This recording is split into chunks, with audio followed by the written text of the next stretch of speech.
Deck Techs. If you enjoy these videos, make sure to like and subscribe.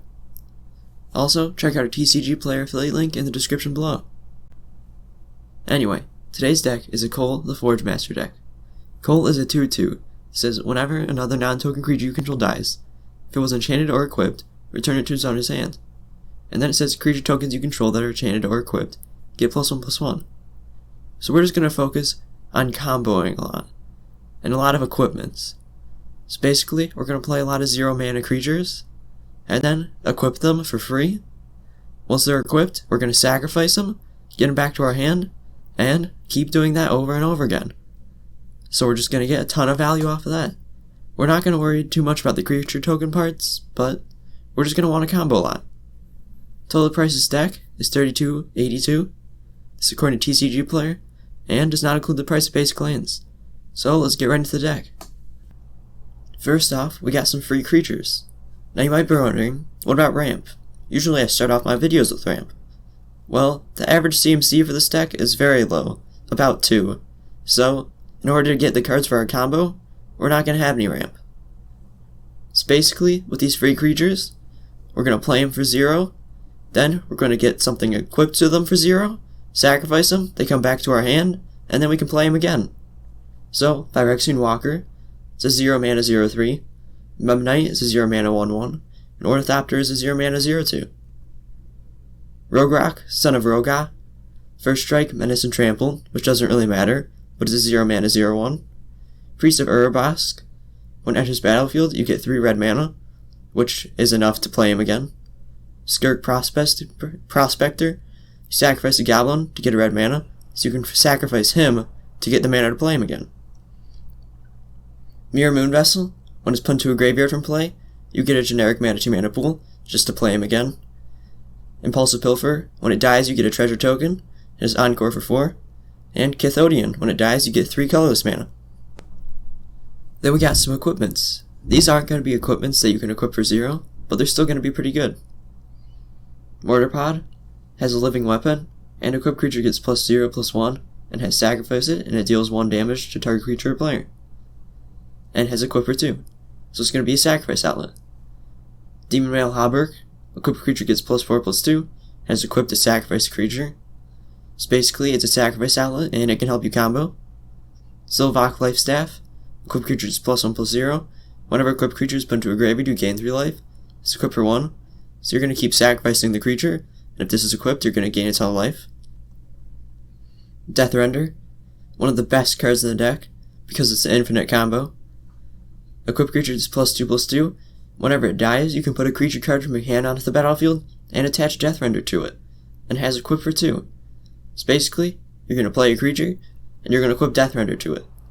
And when your commander is out, you sacrifice it, and the triggers go on the stack. So you're going to have the creature go back to your hand first, from your commander. Then you're going to have Deathrender's trigger go, and then you get to put the creature onto the battlefield, and attach Deathrender to it. And then you just sacrifice it again, and it's an infinite combo right there. Bonesaw, equipped creature is +1/+0, it's equipped for 1, which is just overall pretty good. Tago, Goblin Weaponsmith, whenever a land enters battlefield under your control, create colorless equipment artifact token named Rock. With equipped creature has pay 1, tap it, sacrifice it, and deals 2 damage to any target, and equip for 1, which is just good because you're going to want all your creatures equipped, and this is going to help. Then we got some free equipments. So once we play our free creatures, we're going to equip some equipments to them for free. Shuko, equipped creature is +1/+0, and it's equipped for 0. Crafted War Gear, equipped creature is +3/+2. Whenever it becomes unattached from a permanent, you sacrifice that permanent, and it says equipped for 0. Scythe the Shinobi, equipped creature is +1/+1. Whenever a creature enters the battlefield under your control, you can attach Scythe the Shinobi to it. It's equipped for 2. Ronin War Club, equipped creature is +2/+1. Whenever a creature comes into play under your control, you attach Ronin War Club to that creature, and has equipped for 5, which is a lot for equip cost, but we're not going to pay it. Stormrider Rig, equipped creature is +1/+1. Whenever a creature comes into play under your control, you can attach Stormrider Rig to it. It's equipped for 2. Forebear's Blade, equipped creature gets +3/+0, and has Vigilance and Trample. Whenever a equipped creature dies, attach Forebear's Blade to target creature control, which is good because we're gonna be sacrificing those creatures. Auriok Steel Shaper. Equip costs you pay costs 1 less. And as long as he's equipped, soldiers and knights you control get +1/+1. Fervent Champion. First strike and haste. And when he attacks, another target attacking knight you control gets +1/+0 till end of turn, which won't really matter in this deck. But the good part, equipped abilities you activate that target him cost 3 less to activate, so almost all of your equipments can equip him for free. Kazul's Toll Collector. Pay 0, and you can attach target equipment you control to him, but only do that at any time you can cast a sorcery, which is going to be really good. And then Brass Squire, you can tap him to attach equipment you control, target creature you control. And Auriok Windwalker is the same thing, but he is flying. Then we got some sacrifice outlets. So once we have a free creature equipped, then we're going to sacrifice it so you can get it back to your hand with your commander, and get a ton of value off of it. So Thermopod, if you pay snow mana, he gains haste until end of turn, which isn't going to happen, but you can sacrifice a creature to add a red mana to your mana pool. Bogard and Dragonheart, sacrifice another creature till end of turn. He becomes a dragon with base power and toughness 4/4, flying and haste, which isn't super good, but there's not a lot of free sack outlets. Martyr's Cause, you can sacrifice a creature to prevent all damage to a creature or player from one source, so you can help yourself while also getting some value.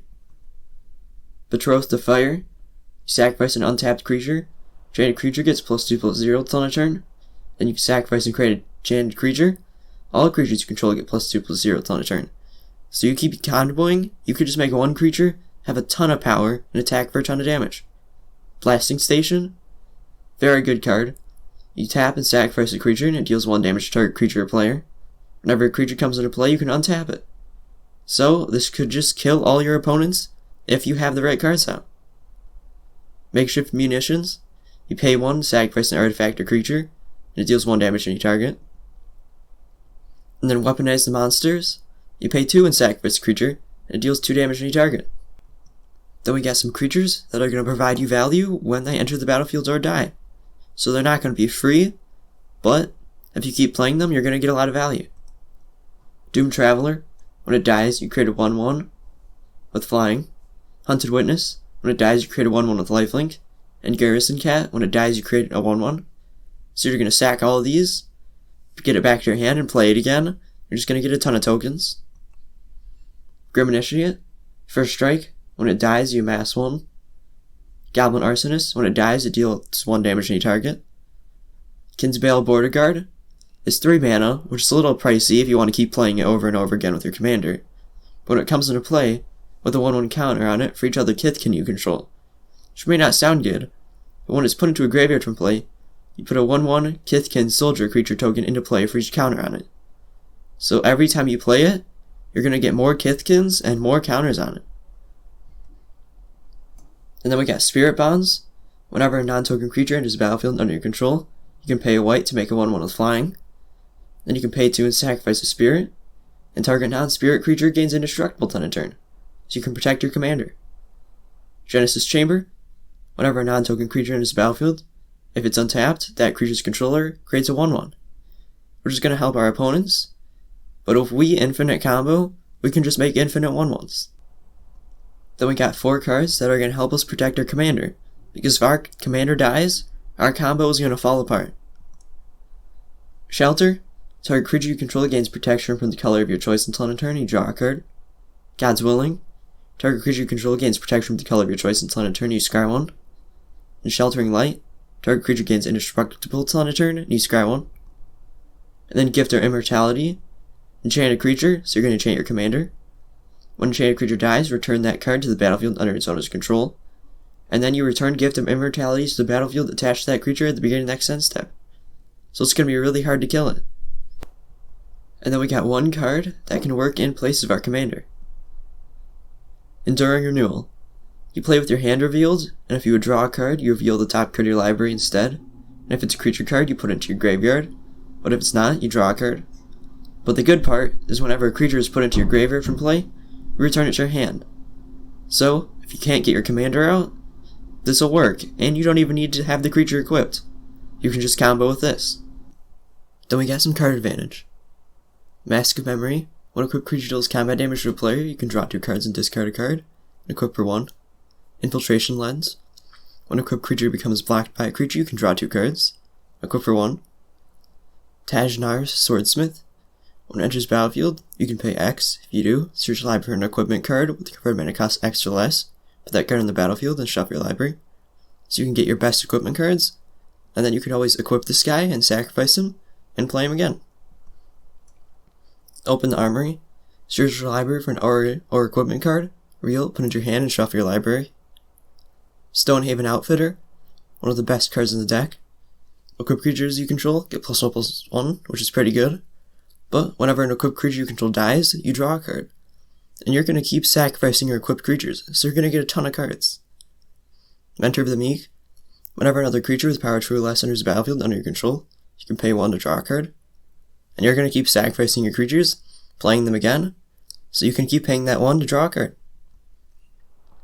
Then we got Culling Dice. Tap it, sacrifice a creature, and put a charge counter on it. And then you can pay 1 and sacrifice it and draw a card for each charge counter on it. And then Outpost Siege. When it enters battlefield, you choose Cons or Dragons. Cons, at the beginning of your upkeep, you exile top card of your library. Until on a turn, you can play that card. Or Dragons. Whenever a creature you control leaves the battlefield, deals 1 damage to your target. So you can either choose card advantage, or you can get damage off of you sacrificing your creatures and then playing them again. So either way, it's a win-win. Then we got Removal. Galvanic Blast, it deals 2 damage to your target, but if you control 3 or more artifacts, it deals 4 damage instead. And you probably will because you'll have a ton of equipments. Dispatch, tap a creature, but if you control 3 or more artifacts, you exile it instead. Argentine Armor, equipped creature that's +6/+6. When an equipped creature attacks, you destroy target permanent, it's equipped for 6. And you could probably get around that because we have those cards that can equip an equipment to a permanent for free. A Braid, choose 1, deals 3 damage to target creature, or you destroy an artifact. Disenchant, destroy an artifact or enchantment. And Seal of Cleansing is the same, but if you have to sacrifice it. Wear to Tear, Wear is destroy an artifact, and Tear is destroy an enchantment. And you could fuse them together.